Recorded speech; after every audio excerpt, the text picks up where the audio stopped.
बीडमध्ये शरद पवारांची जाहीर सभा होणार आहे। बजरंग सोनवणेंच्या प्रचारासाठी शरद पवार मैदानात उतरत आहेत। बीडमध्ये पंकजा मुंडे विरुद्ध सोनवणे अशी लढत असणार आहे। पंकजा मुंडे यांच्या प्रचारासाठी उदयनराजे सुद्धा बीडमध्ये असणार आहे। प्रतिनिधी उदय नागरगोजे यांच्याकडून अपडेट्स घेऊया। उदय, काय नेमकं सध्या वातावरण बीडमध्ये पाहायला मिळते? दोन्ही मोठ्या नेत्यांची प्रतिष्ठा या ठिकाणी पणायला लागली आहे। नक्कीच रिद्धी, बीडमध्ये बजरंग सोनवणे विरुद्ध पंकजा मुंडे अशी लढत होताना दिसत आहे आणि या दोन्ही उमेदवारांसाठी आता दिग्गज नेते मैदानात उतरत आहेत। आज राष्ट्रवादी काँग्रेस शरद पवार गटाचे जे नेते शरद पवार यांची बीडमध्ये दुपारी 2 वाजता जाहीर सभा होणार आहे।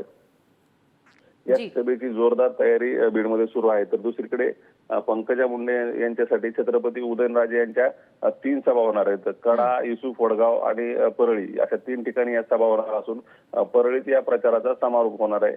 आता या सभामधून शरद पवार आणि छत्रपती उदयनराजे यांच्यातील देखील आपल्याला एक आरोप प्रत्यारोप पाहायला मिळणार आहेत। तसेच बीडच्या मतदारांना ते काय आवाहन करतात हे देखील पाहणं महत्त्वाचं ठरणार आहे। अगदी उदय, आणि दिवसभरात या सगळ्या सभांचा अपडेट्स तुमच्याकडून घेत राहू। तुर्तास धन्यवाद दिलेल्या सगळ्या माहितीसाठी।